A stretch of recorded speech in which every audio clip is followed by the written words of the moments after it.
En 1858, en la convulsa Venezuela que se aprestaba para su guerra civil más cruenta, un coronel de la aristocracia caraqueña tomó una decisión que destruiría su apellido, dividiría a la sociedad y alteraría para siempre 4 vidas. El coronel Alejandro Santander llamó a sus 4 hijas a su oficina y les comunicó que las había prometido en matrimonio a 4 antiguos esclavos suyos de hacía tan solo 4 años. Esta es la historia real del pacto que sacudió a Venezuela y demostró que la abolición, la prohibición legal de la esclavitud, no eliminó el odio racial de la sociedad. Si te gustan las historias reales imposibles, suscríbete y activa la campanita. Esta historia te tendrá al borde de tu asiento hasta el final. Caracas, Venezuela. Marzo de 1858. La hacienda San Rafael de la Montaña se erguía fuera de Caracas, al pie del Ávila. Era una de las más grandes y ricas haciendas del valle, con más de 2,000 hectáreas cultivadas, cacao y café. La casa principal, de piedra y madera, puro estilo colonial español, había pertenecido a la familia Santander durante 3 generaciones.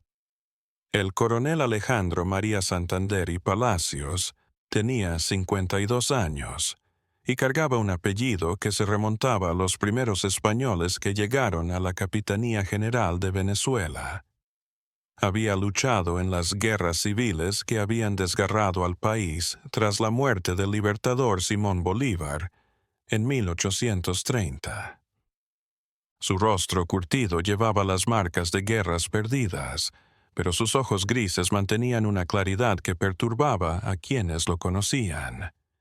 Aquella mañana de marzo, llamó a sus 4 hijas a su estudio privado, un mensaje que las criadas entregaron con disimulado temor. El coronel nunca las llamaba a todas juntas. La mayor, Isabel María de 24 años, llegó primero. Alta, deportista aristocrática, pelo negro, recogido en un moño impecable y ataviado de tafetán azul oscuro. Era la nobleza criolla venezolana en su máxima expresión. Había rechazado ya 3 pretendientes de buenas familias que no eran dignos del apellido Santander. Detrás entró Catalina Mercedes, 22 años, más frágil que su hermana mayor, pero con los mismos rasgos aristocráticos. Iba vestida de marfil y encajes traídos de España. Era una figura conocida en los círculos sociales de Caracas por su voz y su destreza con el piano. Ana Josefa, de 20 años, entró con su energía usualmente reprimida. Era la más rebelde de las 4, con ojos castaños e inteligentes, y una lengua tan aguda que escandalizaba a las señoras de la alta sociedad caraqueña. Prefería cabalgar que ir a reuniones y había sido sorprendida más de una vez hablando donde no debía, con sirvientes y trabajadores de la hacienda. María del Carmen, la menor de 18 años recién cumplidos, fue la última. En llegar, aún guardaba algo de ternura infantil en el rostro, pero ya apuntaba a superar en belleza a sus hermanas. Era la más reservada de las 4, la que escuchaba sin criticar, pero que todo lo grababa con su memoria fotográfica. El coronel Santander esperó a que las 4 estuvieran sentadas antes de hablar. Su escritorio de caoba estaba repleto de papeles legales. La tensión en la habitación se podía cortar con un cuchillo. «Mis hijas», empezó con voz calmada, pero firme. «Lo que estoy a punto de revelarles cambiará sus vidas para siempre. He hecho cosas que no entenderán ahora, pero les pido que me escuchen hasta el final». Isabel María se incorporó en su asiento, sorprendida por el tono serio de su padre. «¿Qué pasa, padre? ¿Estamos en peligro?» «No como piensas», respondió él. «Pero tendremos una guerra. una guerra contra las costumbres, contra el prejuicio, contra toda la aristocracia de Caracas. Saqué 4 papeles del cajón de su escritorio y los puso frente a él. Cuando el presidente José Gregorio Monagas decretó la abolición de la esclavitud el 24 de marzo de 1854, yo liberé a todos los esclavos de esta hacienda. Fueron 73 esclavos que pasaron de ser de mi propiedad a ser hombres y mujeres libres. Lo recordamos, padre, dijo Catalina Mercedes en voz baja. Fue generoso, aunque muchos vecinos lo criticaron. Lo que no saben, continuó el coronel, es que aquel día hice un juramento con 4 de aquellos hombres liberados. Un juramento que debo cumplir. El silencio que se produjo a continuación se podía cortar con un cuchillo. Ana Josefa rompió el silencio con voz entrecortada. ¿Qué clase de acuerdo, padre? El coronel Santander miró a cada una de sus hijas antes de responder. Les prometí que si en 4 años probaban ser hombres honestos, trabajadores, cultos y dignos, les daría algo que ningún antiguo esclavo en Venezuela ha recibido jamás, la posibilidad de casarse con mis hijas y ser parte de la familia Santander. Las palabras estallaron como dinamita en una habitación cerrada. Isabel María se levantó de golpe, su rostro oscilando entre el blanco y el rojo. ¿Está loco? ¿Pende casarnos con esclavos? Con negros, ex-esclavos, le corrigió su padre con voz de acero. Hombres libres. Y no todos son negros. 2 son mulatos, 1 es ambo y 1 es mestizo. Pero eso no importa. Lo importante es que son hombres de honor que han cumplido. Parte del trato. Catalina Mercedes se había puesto a llorar en silencio. Padre, esto es imposible. Ninguna familia decente nos querrá acoger. Nos van a rechazar en toda Caracas. ¿Por qué lo haría? La menor, María del Carmen, quien había estado callada, finalmente habló en voz baja. Nos está dando la oportunidad de negarnos, padre. Oh, este pacto nos envuelve sin consentimiento. Era lo que todas querían preguntar, pero que solo la menor se atrevió a decir. El coronel Santander cerró los ojos un instante antes de contestar. Les voy a dar una elección porque no soy un dictador. Todas ustedes pueden negarse, pero si lo hacen, saldrán de esta casa con lo puesto. No recibirán herencia, no recibirán dote, no llevarán mi apellido legalmente. Vivirán como lo que serán, desheredadas. Y estos 4 hombres que han trabajado lealmente durante 4 años por esta oportunidad van a heredar esta hacienda y todo lo que tengo. Ana Josefa, siempre la más directa, preguntó qué necesitaban. Saber. ¿Por qué, padre? ¿Por qué nos hace esto? ¿Qué hicimos para merecer esto? El coronel se puso en pie y se dirigió a la ventana que dominaba el valle, donde cientos de hombres y mujeres trabajaban en las plantaciones de cacao. Su voz, cuando habló, arrastraba siglos de agonía. En 1848, en la Guerra de los Supremos, mi batallón tomó una hacienda rebelde cerca de Maracaibo. Allí hallamos esclavos torturados hasta la muerte por intentar fugarse. Vi a un hombre colgado vivo sobre las brasas, ardientes. Vi una mujer marcada con hierro al rojo vivo mientras sus hijos miraban. Y vi a mi segundo al mando, un hombre que llamaba amigo, dar la orden de matar a 5 esclavos de ejemplo.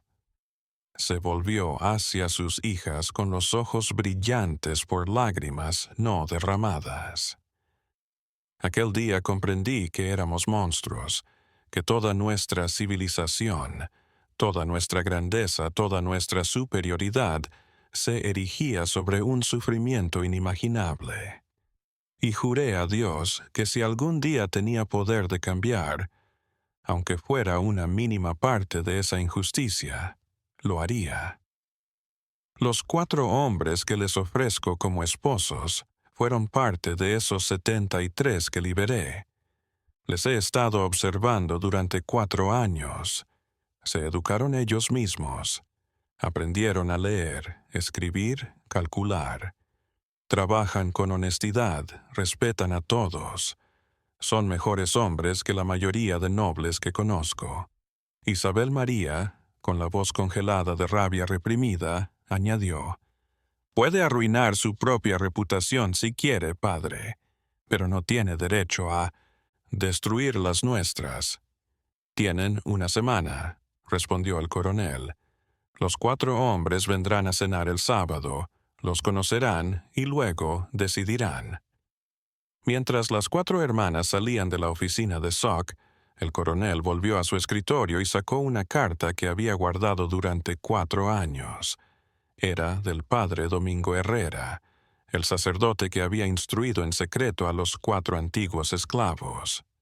La misiva decía: «Coronel Santander, lo que propone es locura o genialidad. La historia dirá, pero estos hombres que me ha confiado son excepcionales. Si existe la esperanza de que Venezuela supere su pasado esclavista, residen hombres como ellos y como usted, que desafían lo imposible».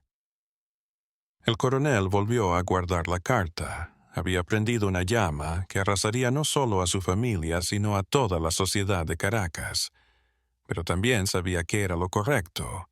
En los campos, 4 hombres trabajaban ajenos a que en 7 días sus vidas darían un giro. Siempre. Los 4 hombres que el coronel Santander había escogido para sus hijas no podían ser más distintos, pero tenían algo en común, una dignidad que la esclavitud no había podido quebrar. Manuel Alejandro tenía 27 años, mulato claro, hijo de una esclava de la hacienda y un comerciante portugués que nunca lo reconoció. Su piel era café con leche. Sus ojos verdes revelaban su sangre mixta y su postura había molestado a más de un capataz en los campos. Años de esclavitud, 1,80 metros, muy alto para la época y musculoso por años de trabajo en las plantaciones de cacao. Pero lo que lo hacía diferente no era su aspecto, sino su mente. Había aprendido a leer de niño robando libros del antiguo amo y leyéndolos a la luz de las velas en su choza. Cuando el coronel Santander lo liberó en 1854, Manuel ya leía y escribía mejor que muchos blancos de Caracas. En los 4 años que había estado libre, había devorado cada libro que el padre Domingo le prestaba, desde filosofía hasta matemáticas. El coronel le había prometido en matrimonio a la mayor, Isabel María. Era una pareja obvia. Ambos eran los mayores. Ambos eran inteligentes. Ambos eran de carácter fuerte. También significaba que la primera batalla sería la más dura. Rafael Antonio era un sambo de 25 años, negro e indio a la vez, con rasgos de ambas razas muy evidentes. Su cabello era espeso y rizado, su piel oscura, cobriza. Y sus pómulos altos revelaban sangre caribeña. Era más pequeño que Manuel, 1,65, pero era increíblemente ágil y diestro. Rafael era carpintero y artesano autodidacta. En la esclavitud había hecho muebles para la casa grande que competían con las europeas. Ahora, libre, sus obras se vendían en Caracas a precios que escandalizaban a otros artesanos que no podían competir con él. Era reservado, atento, y tenía paciencia de santo.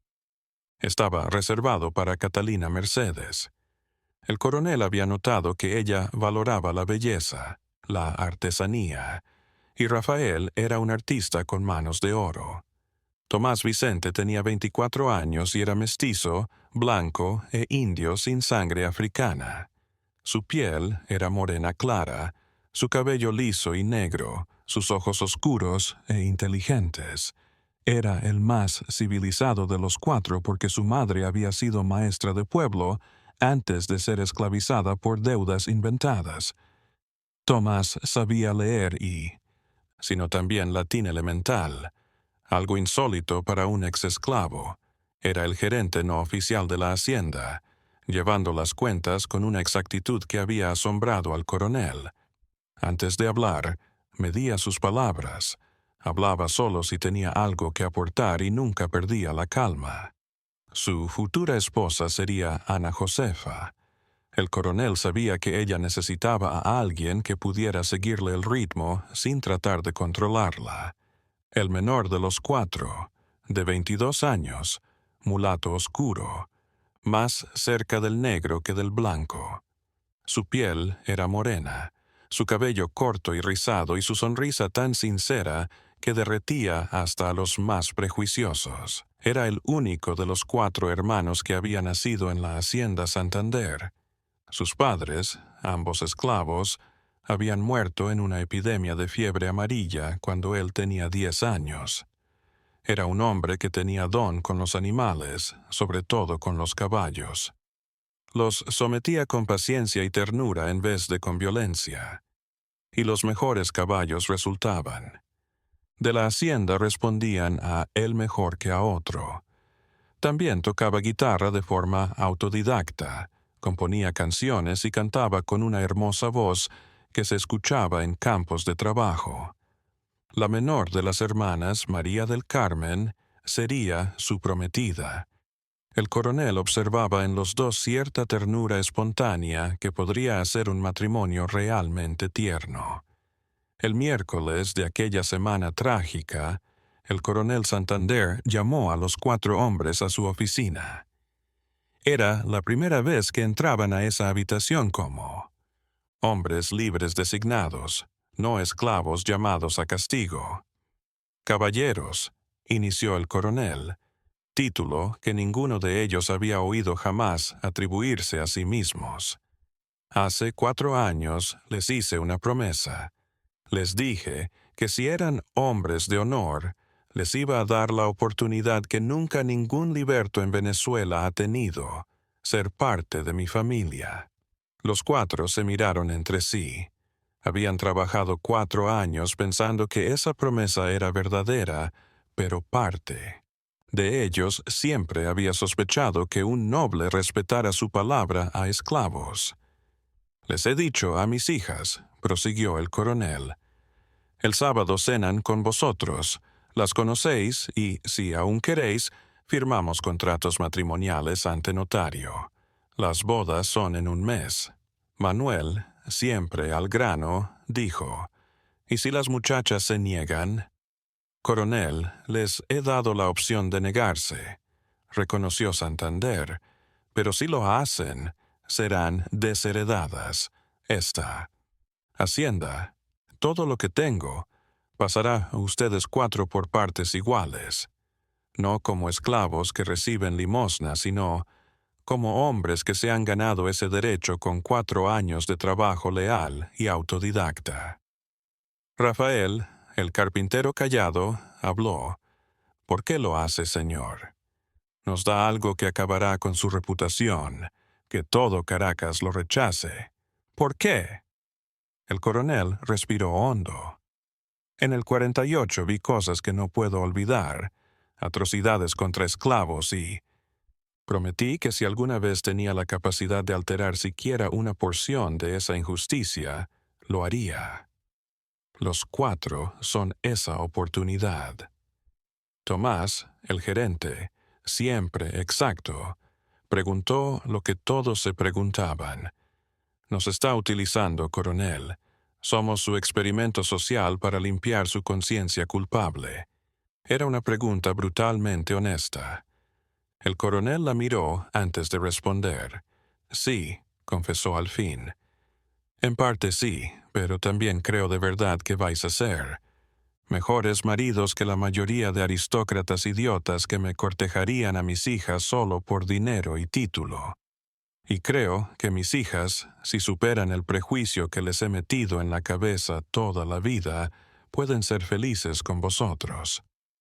El menor, Pedro José, con su sinceridad habitual, expresó: «Yo me enamoré de la señorita María del Carmen hace 3 años. La vi en el jardín leyendo poesía y algo en mí supo. Lo sé, es una locura. Sé que ella probablemente me mira hacia abajo, pero si existe la posibilidad de que me conozca como hombre y no como exesclavo, correré el riesgo». Su revelación sorprendió incluso a sus compañeros. Manuel sonrió. «Todos lo sabíamos. No eres tan sutil como crees, Pedro». Rafael asintió. «Yo hice el closet de Catalina Mercedes hace 2 años. Pasé meses tallando flores y pájaros en la madera, no porque me pagaran más, sino porque quería que tuviera algo bonito hecho por mí. Es lamentable, lo sé». Tomás suspiró. «Ana, Josefa es la única mujer que conozco que discute de filosofía con obreros mientras cabalga sin preocuparse del decoro. Es hermosa y a la vez destructiva. Y sí, la admiro desde hace años. Manuel fue el último en confesar. Isabel María me odia. Lo veo en su mirada cada vez que nos cruzamos en la hacienda, pero veo inteligencia salvaje en ella y prefiero ser despreciado por mujer inteligente a adulado por tonta». El coronel Santander sonrió por primera vez en días. «Entonces están enamorados de mis hijas. Eso hace que esto sea ligeramente menos complicado o mucho más. No sé cuál. ¿Y si ellas nunca nos aman?», preguntó Manuel, with a rare vulnerability. «¿Qué tipo de matrimonio será?» «Depende de vosotros», respondió el coronel. «Tienen habilidades sobrehumanas que la mayoría de los hombres no tienen. Nada que perder, todo que ganar. La presión está sobre ellas, no sobre vosotros. Pueden corregirlas sin agonía de aristócratas en apuros. Pueden ser reales». El sábado se acercaba. 4 hombres y 4 mujeres estaban a punto de encontrarse en una situación más improbable que cualquier novela de amor podría concebir. El encuentro de las aristócratas Santander con los antiguos esclavos que su padre liberó lo cambiaría todo, pero nadie esperaba que la menor de las hermanas fuera la primera en romper el hielo. No te pierdas lo que viene. Like si esta historia te tiene enganchado. El sábado 13 de marzo de 1858 amaneció con el cielo plomizo, que anunciaba tempestad. Tormenta. En la hacienda San Rafael de la Montaña, la tensión se podía cortar con un cuchillo y hasta las sirvientas se desplazaban en silencio exagerado, como si temieran que un ruido demasiado fuerte provocara una explosión social. Isabel María había estado llorando de rabia y humillación la noche anterior. Había mandado cartas a parientes en Caracas pidiendo refugio alternativo, solo para rasgarlas todas al darse cuenta de que no tenía medios propios de supervivencia sin la herencia del padre. El hecho de ser tan dependiente la rabió todavía más. Catalina Mercedes rezaba en la capilla privada. Rezaba con desesperación, pidiendo a la Virgen una señal, cualquier señal, para saber qué hacer. Había pensado en escapar esa noche, pero no tenía a dónde ir. Todas las puertas de Caracas se cerrarían para la mujer apátrida de la familia Santander. Ana Josefa, como de costumbre, había agotado su rabia cabalgando peligrosamente por montes. Había vuelto agotada, pero con la mente más despejada. Era pragmática nata y el pragmatismo lee.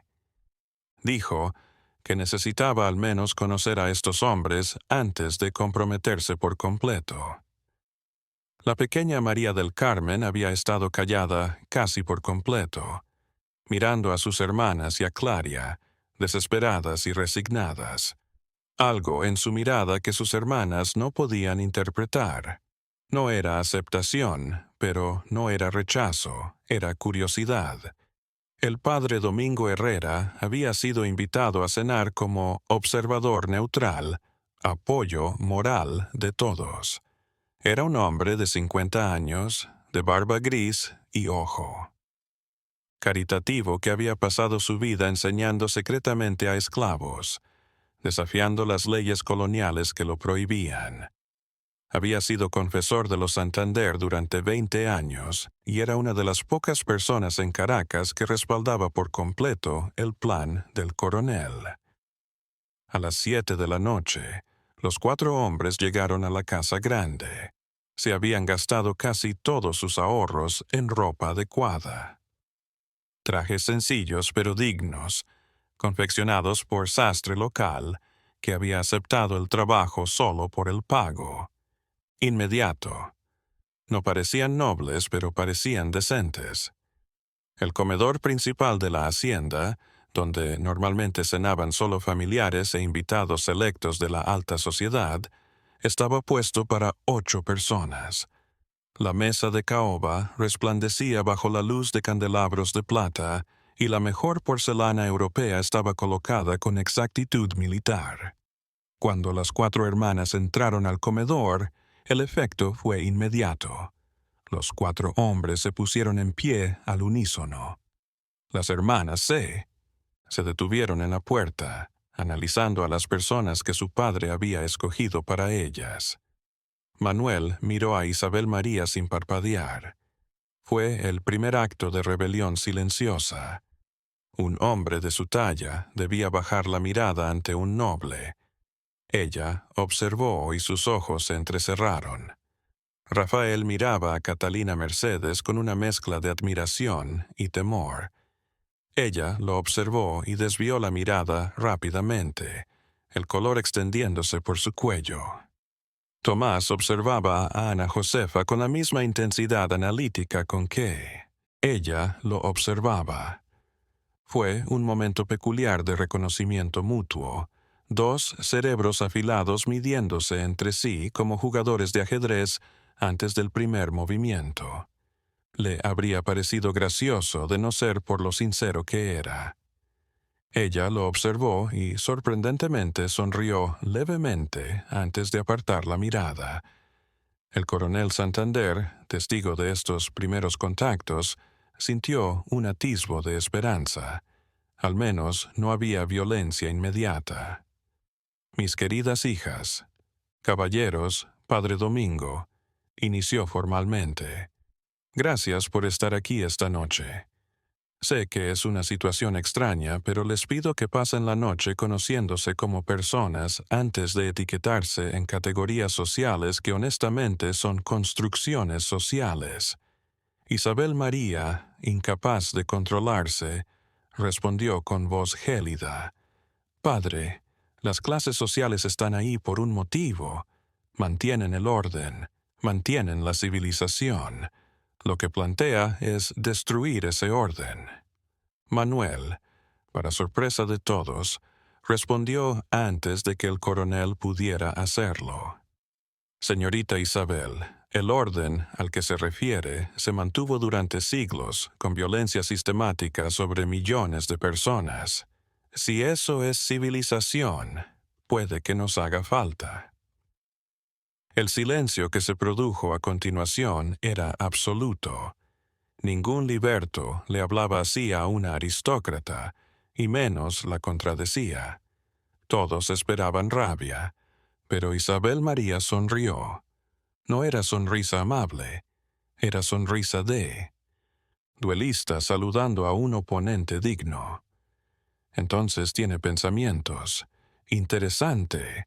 La mayoría de los hombres que me han cortejado solo decían cosas lisonjeras sin pensar. No vine a adularla con falsedades, respondió Manuel. Estoy aquí porque su padre juró y está cumpliendo. Si me rechaza, lo comprenderé, pero mientras estemos en esta mesa, hablaré con honestidad, incluso si esa honestidad duele. Ana Josefa intercedió mirando a Tomás. Y usted también va a cuestionar nuestras certezas básicas.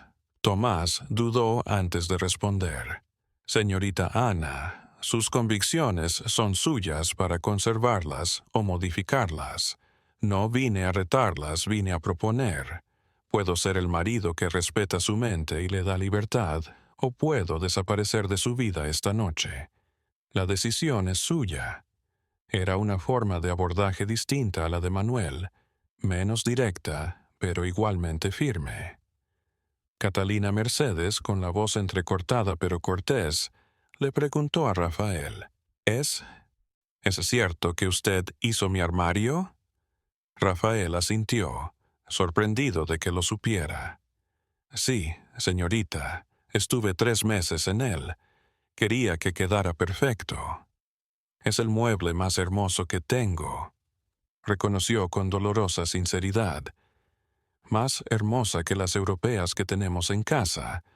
Las flores talladas son hermosas. Gracias, señorita, respondió Rafael, su rostro iluminándose con una sonrisa real. Cada flor que tallé, pensé en regalar belleza. Es lo único que sé hacer. La menor, María del Carmen, al fin habló, dirigiéndose a Pedro José. Don Pedro, he oído su voz cantando en los campos años. ¿Las escribe usted mismo? Pedro, nervioso pero honesto, respondió. Sí, señorita María. Escribirlas me ayuda a digerir lo que siento. A veces las palabras no alcanzan para decir lo que el alma siente. ¿Nos cantaría después de la cena?, dijo ella suavemente, que sorprendió a sus hermanas. Sería un honor, respondió Pedro, su sonrisa cambiando por completo su rostro. La cena continuó, la tensión disminuyendo. La comida, sancocho venezolano, hallacas y arepas, se había simplificado intencionalmente en lugar de la alta cocina europea que normalmente se servía en eventos formales. Era Statman del Coronel. Esto era Venezuela, no una copia de España. En la cena, las conversaciones se dispersaron. Manuel e Isabel María discutían filosofía política con una pasión que habría sido escandalosa en los salones de Caracas, pero que aquí, fuera del alcance de oídos críticos, posibilitaba una honestidad brutal.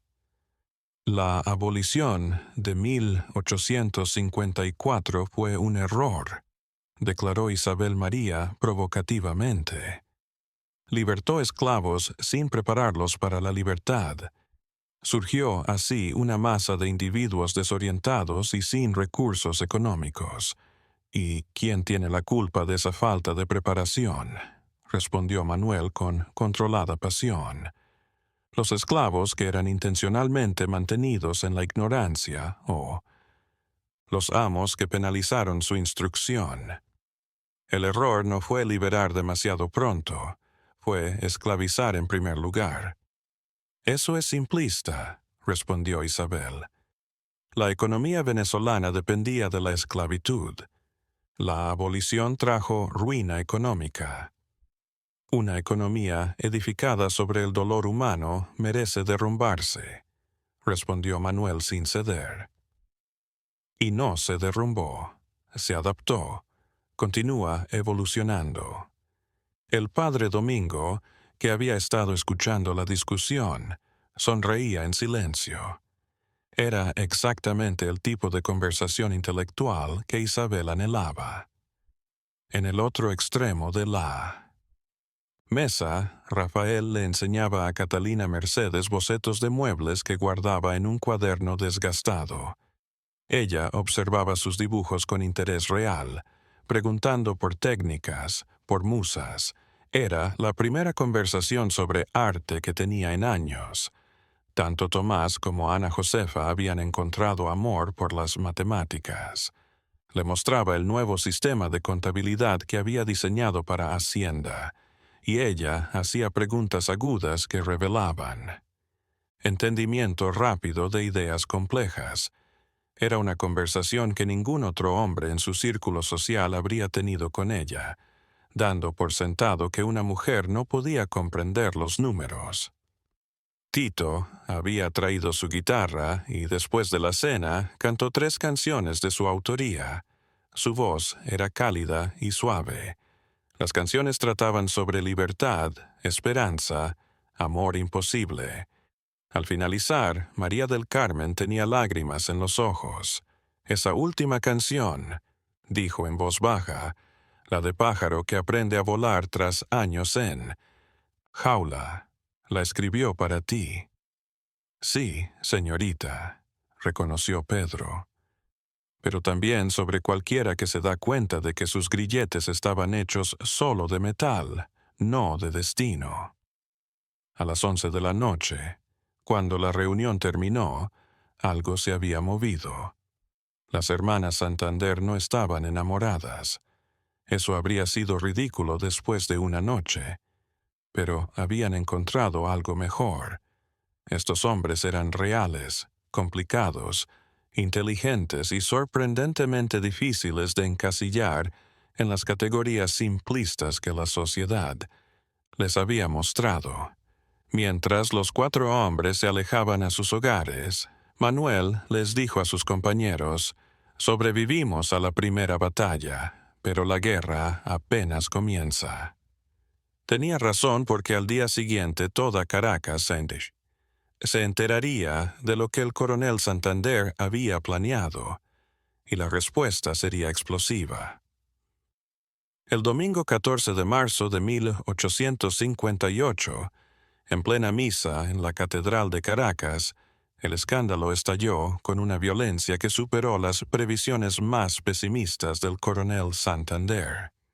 Doña Emilia de Briceño Sánchez, noble, de 60 años y que se sentía en la obligación de preservar los valores sociales caraqueños, había oído hablar del experimento social del coronel.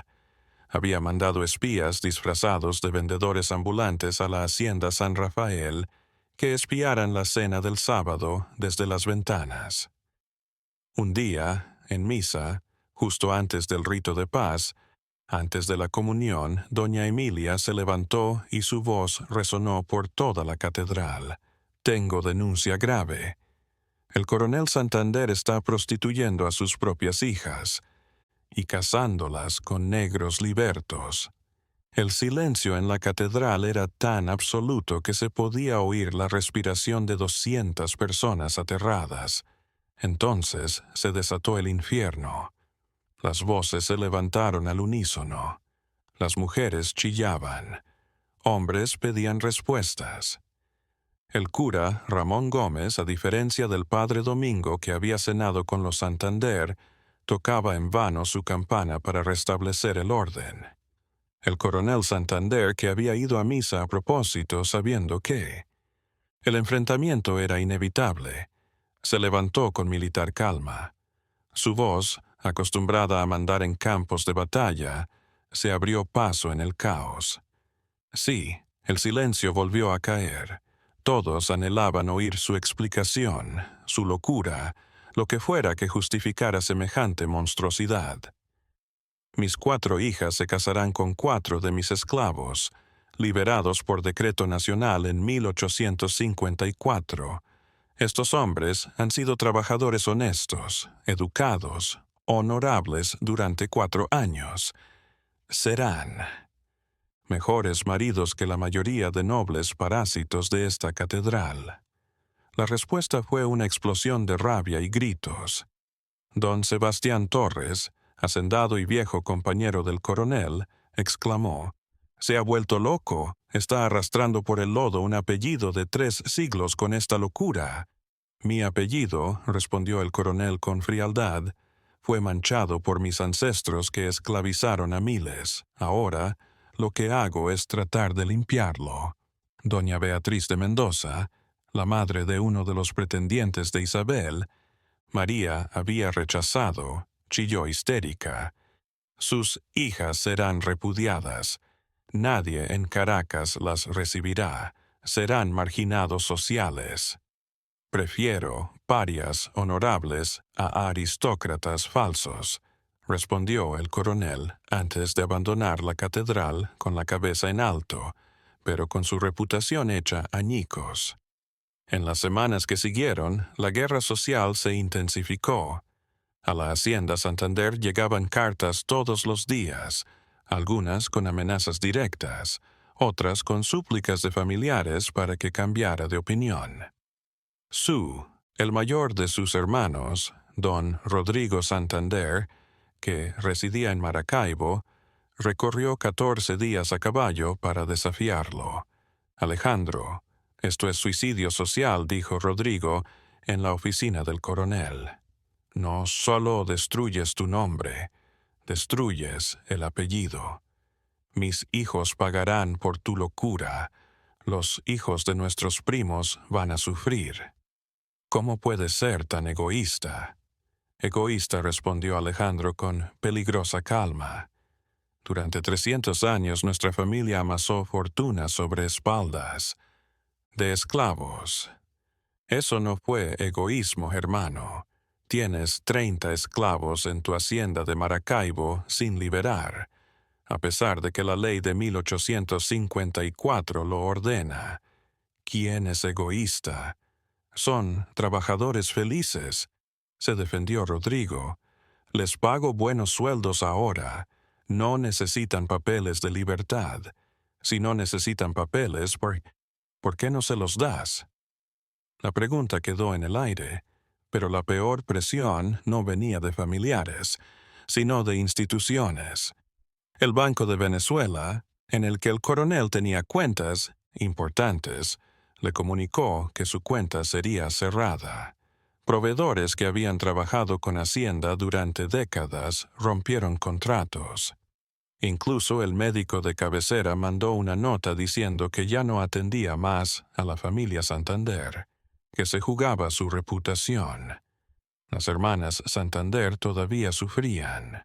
Viejas amigas dejaron de visitarlas. Las invitaciones sociales se detuvieron. María Teresa Guzmán, amiga de infancia de Catalina Mercedes, le escribió una carta devastadora. Querida Catalina, con dolor infinito, necesito decirte que nuestra amistad no puede continuar.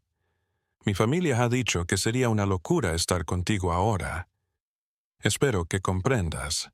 No es nada personal, es la forma en que la sociedad está estructurada. Tu vieja amiga, María Teresa. Catalina lloró horas después de leer esa carta. Por su parte, Ana Josefa rasgó sin leer varias misivas parecidas, exclamando: «Si sus amistades dependían de mi posición, nunca lo fueron». Isabel María, la más orgullosa, padecía.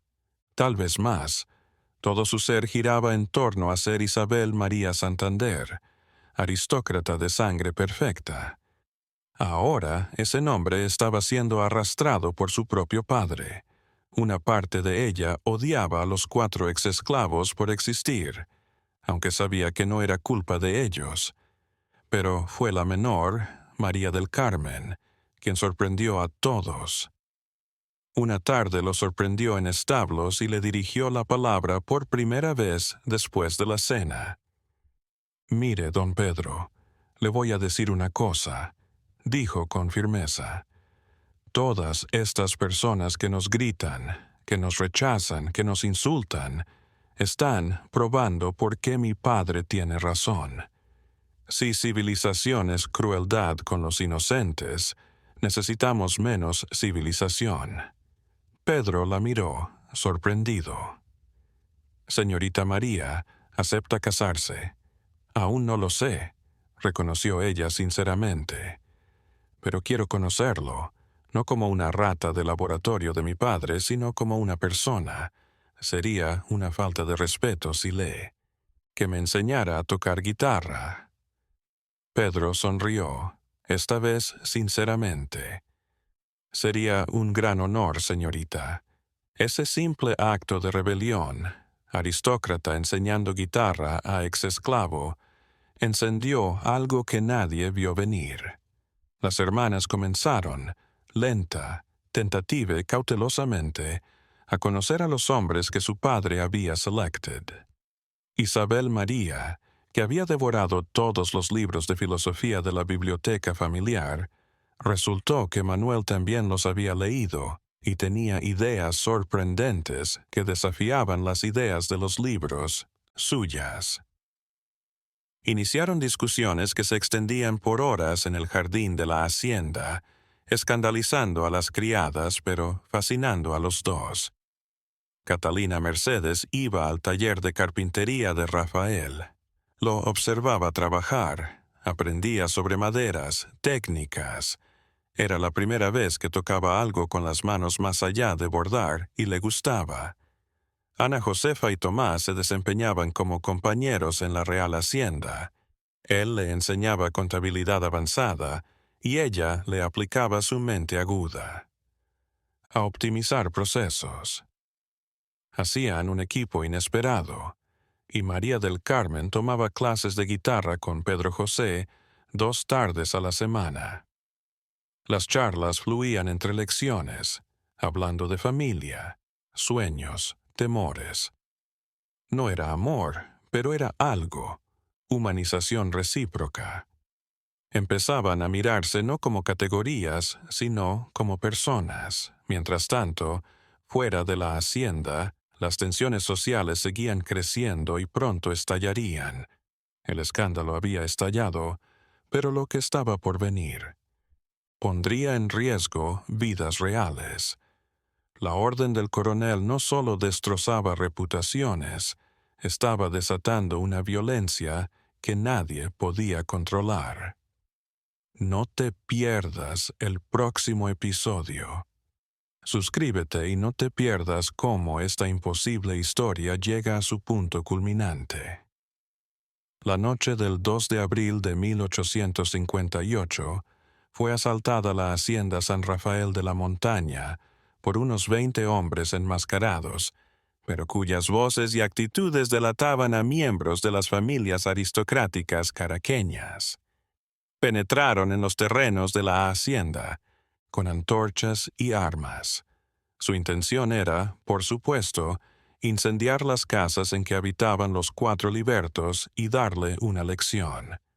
Lo que no sabían era que el coronel Santander, previendo este ataque, ya había preparado la defensa. Los trabajadores libres de la hacienda, muchos antiguos esclavos liberados en 1854 y leales a Coronel, quien les había dado la libertad, habían organizado una patrulla nocturna. Cuando llegaron los atacantes no encontraron víctimas indefensas sino equipo organizado de zagueros. El enfrentamiento fue corto, pero brutal. Disparos rasgaron la noche. 3 atacantes resultaron heridos, 2 de ellos de gravedad. Uno de los defensores, un hombre llamado Simón, que había sido liberto, murió de un disparo en el pecho. Los atacantes huyeron dejando antorchas apagadas y sangre en la tierra, pero habían logrado su objetivo de infundir terror. Las hermanas Santander, alertadas por disparos, bajaron corriendo y se encontraron con una escena de caos. Hombres heridos siendo atendidos. Simón muerto, tapado con manta y los. 4 comprometidos, todos intactos pero claramente sacudidos, siendo interrogados por Coronel sobre lo que había ocurrido. Isabel María miró a Manuel con sangre en la camisa. No era de él. Había estado atendiendo heridos y algo le había golpeado. Temor de que pudiera ser suya. Esa comprensión la abofeteó. María del Carmen se abalanzó sobre Pedro José sin pensar, tomando su brazo y revisándolo frenéticamente en busca de heridas. «¿Estás bien? Dime que estás bien». «Estoy». «Bueno, señorita María», le aseguró suavemente, conmovido por su preocupación. El padre Domingo llegó al amanecer para los últimos ritos de Simón. Mientras hacía la ceremonia, conversó en secreto con Coronel. Esto va a empeorar, Alejandro, dijo seriamente. Los atacantes fallaron. Regresarán con más hombres y más furia. Tienes que decidir si perseverar vale las vidas que costará. Retirarme ahora sería traicionar todo lo que representa este acto, respondió el coronel. No puedo. Entonces tenemos que... Hay que obrar con rapidez, dijo Fray Domingo. Las bodas deben celebrarse justo antes del próximo ataque. Una vez casados ante Dios y ante la ley, será más difícil dar marcha atrás. La sociedad tendrá que aceptarlo algún día. El coronel llamó a una reunión de urgencia a sus 4 hijas y sus 4 prometidos a su estudio. El ataque de anoche confirma lo que temía. Empezó sin rodeos. La sociedad caraqueña no va a aceptar este matrimonio de buen grado. Se lo impedirán por la fuerza. ¡H hombre! Murió anoche, luchando por el derecho de ustedes 4 a casarse con mis hijas. Miró a todos en la habitación. Necesito que decidan ahora, no en un mes. Ahora. Las bodas serán en 5 días o nunca. No puedo sacrificar más vidas en la esperanza de que todos encuentren certeza romántica. Es un lujo que no tenemos. Isabel María rompió el silencio, su voz temblando pero decidida. A Manuel apenas lo conozco.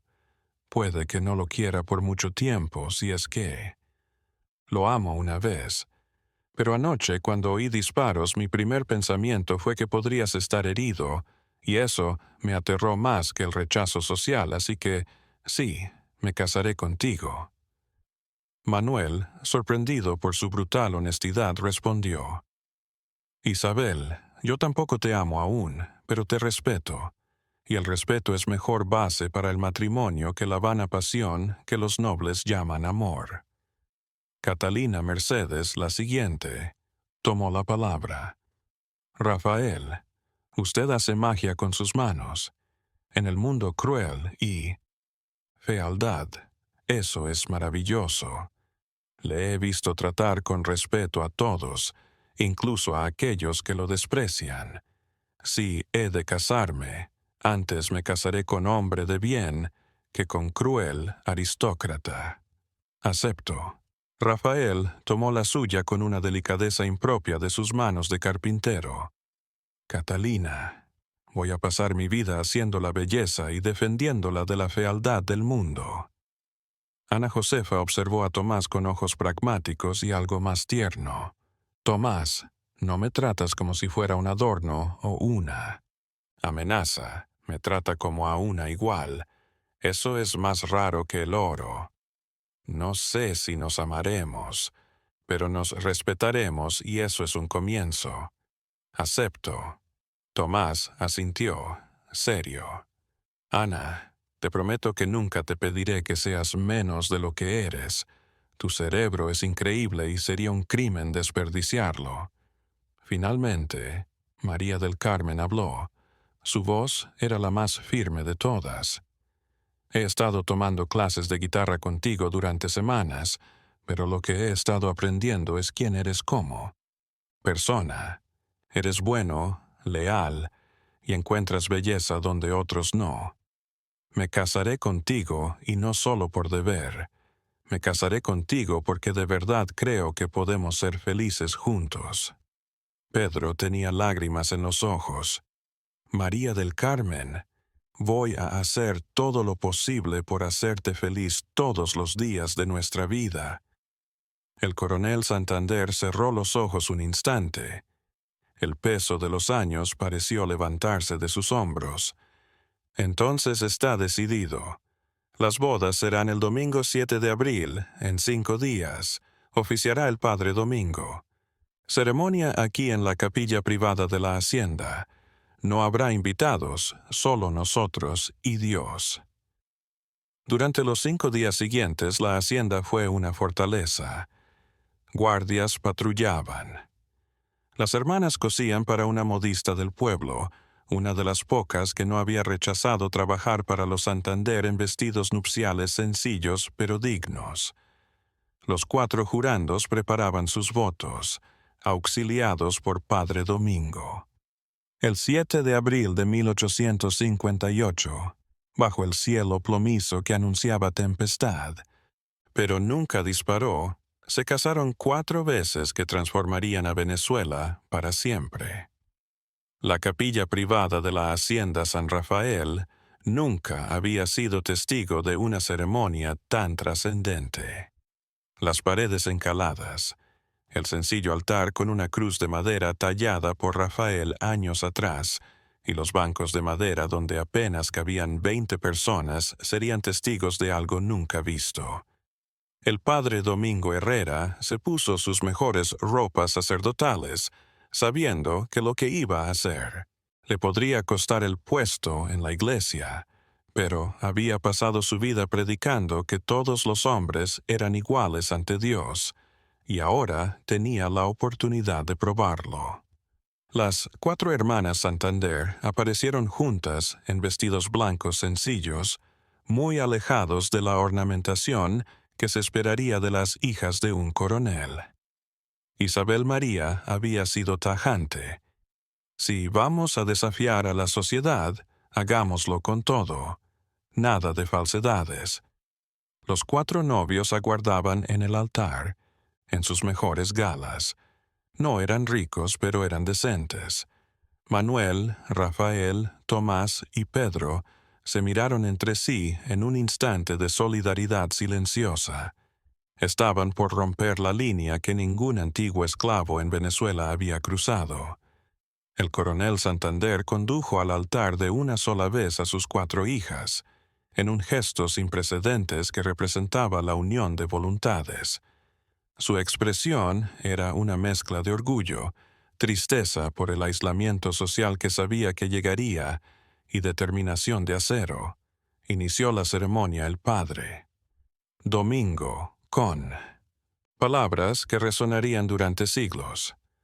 Hoy nos encontramos ante Dios, que no mira color ni posición, sino corazones.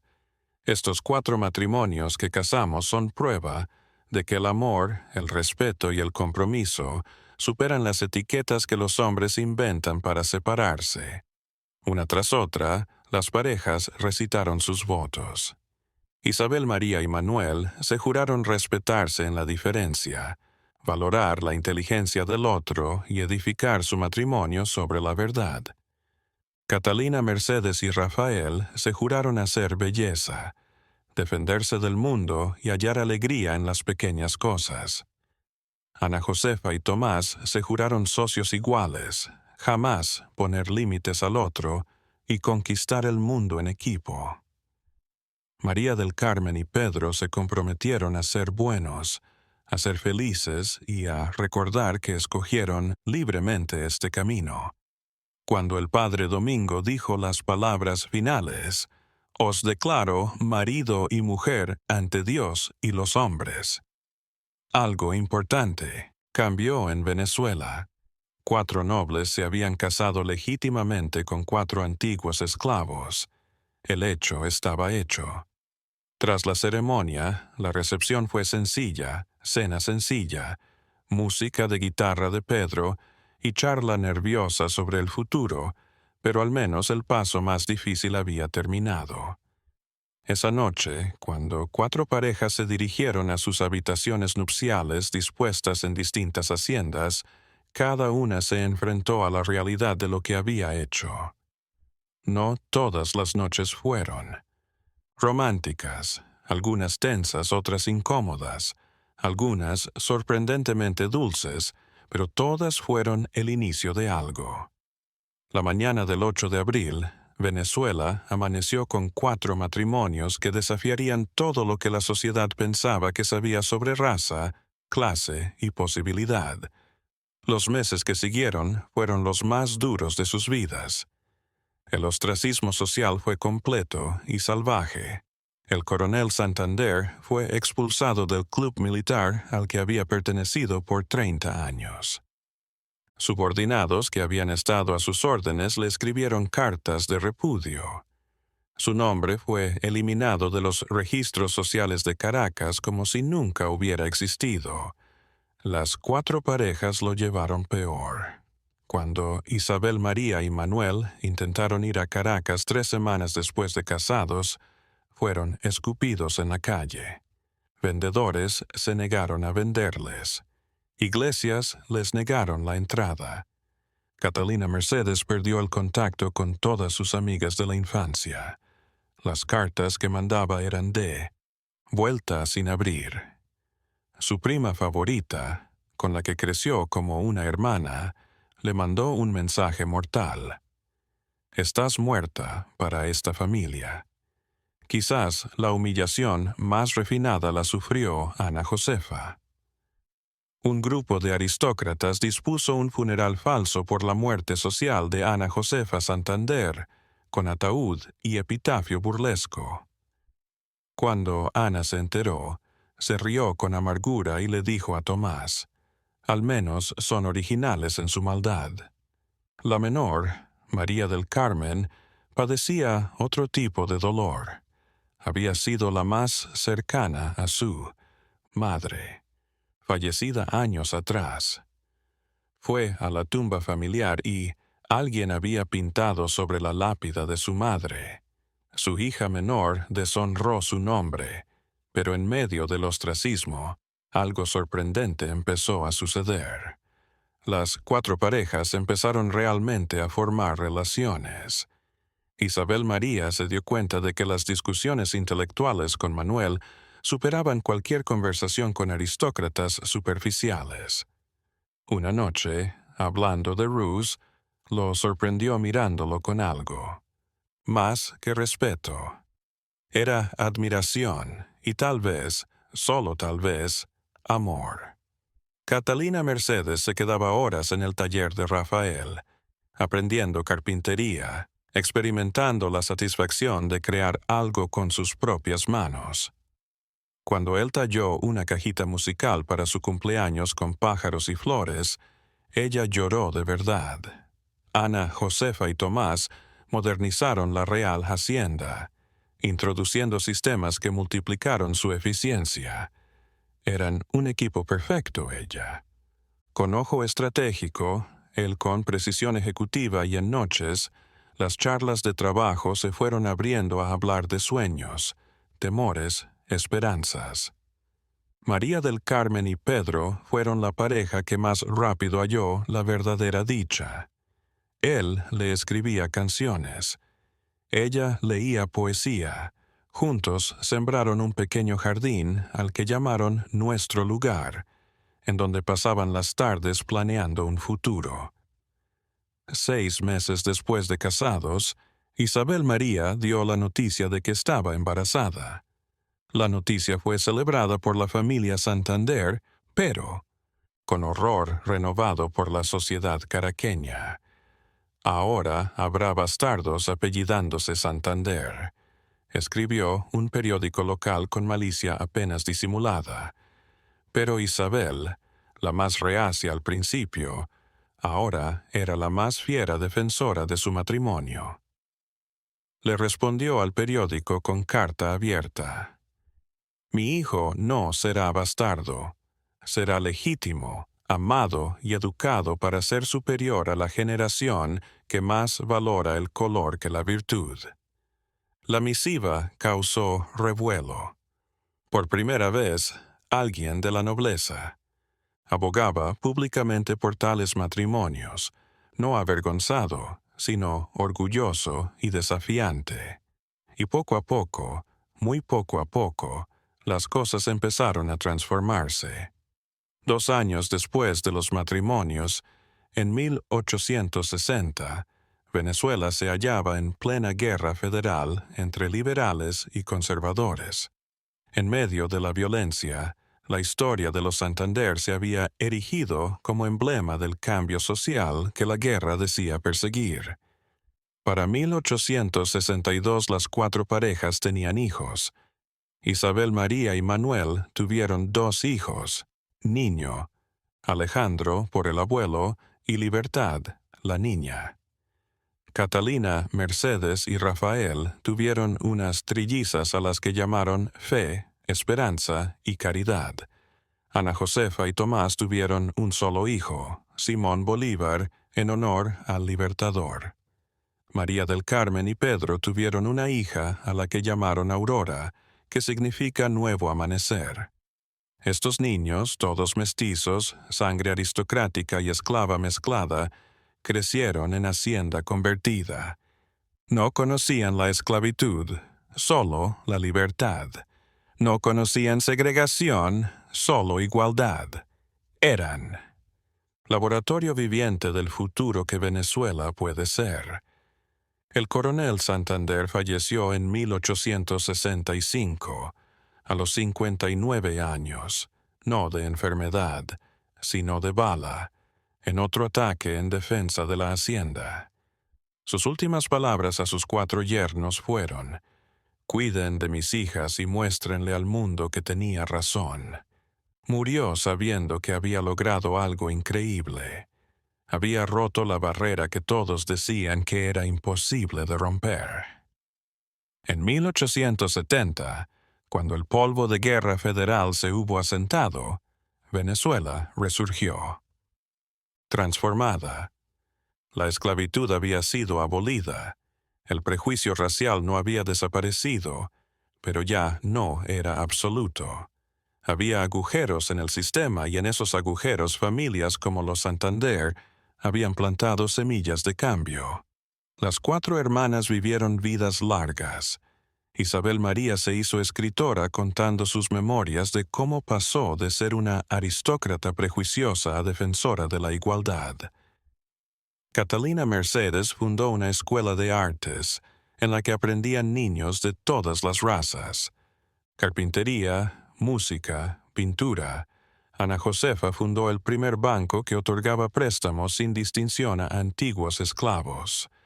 María del Carmen establece orfanato para niños de todas las razas abandonados por guerra federal. Los 4 maridos también prosperaron. Manuel se hizo maestro famoso. Fundó escuelas para niños pobres. Le contrató para realizar los muebles de la nueva Catedral de Caracas, un gran honor para un antiguo esclavo. Tomás se convirtió en uno de los más respetados administradores. Venezuela, asesorando al gobierno en reformas económicas. Pedro escribió una canción patriótica alternativa que glorificaba la libertad y que se cantaba en las escuelas de vanguardia. En 1890, 32 años después de sus bodas iniciales, las 4 parejas celebraron su aniversario juntas. Ahora tenían 18 nietos y empezaban a tener bisnietos.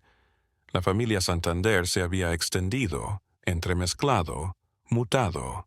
En la fiesta, Isabel María, ahora con 56 años y cabello canoso, pero mirada aguda, alzó su copa. Por mi padre, valentía que yo no poseía. Por mi esposo, que me mostró que el amor no tiene color, y por nuestros hijos y nietos que nunca conocerán un mundo en el que su vida sería imposible.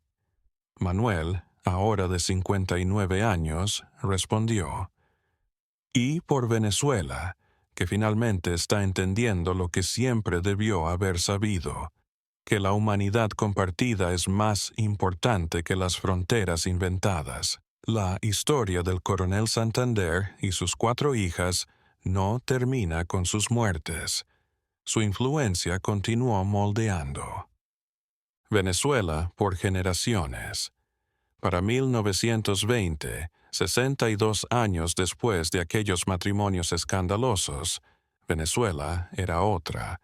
Los descendientes de las 4 parejas originales llegaron a dominar gobierno, educación, negocios y artes.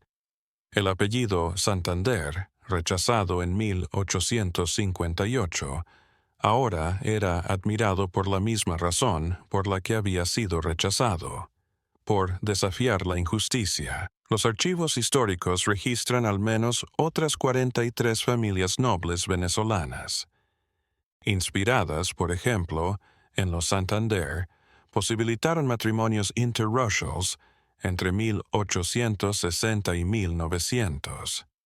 No era mayoría, pero era un cambio. En 1935, el gobierno venezolano lo declaró Monumento Histórico Nacional. La capilla, en donde se casaron, se conservó tal cual, con los nombres de las 4 parejas grabados en madera por Rafael antes de morir. En 1954, año del centenario de la abolición de la esclavitud en Venezuela, el presidente de la República decretó: discurso en Hacienda San Rafael, en homenaje a gran valentía del coronel Alejandro Santander y sus 4 hijas que prefirieron amor y principios a sociedad. Sus memorias, publicadas inicialmente en 1878, bajo el título de Aristócrata a Revolucionaria, Mi Metamorfosis, llegaron a ser lectura obligatoria en las escuelas venezolanas del siglo XX.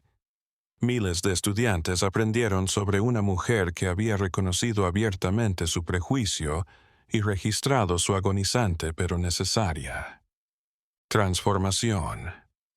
En 1998, 140 años después de los matrimonios iniciales, se reunió una reunión familiar que atrajo a más de 300 descendientes directos de las 4 parejas.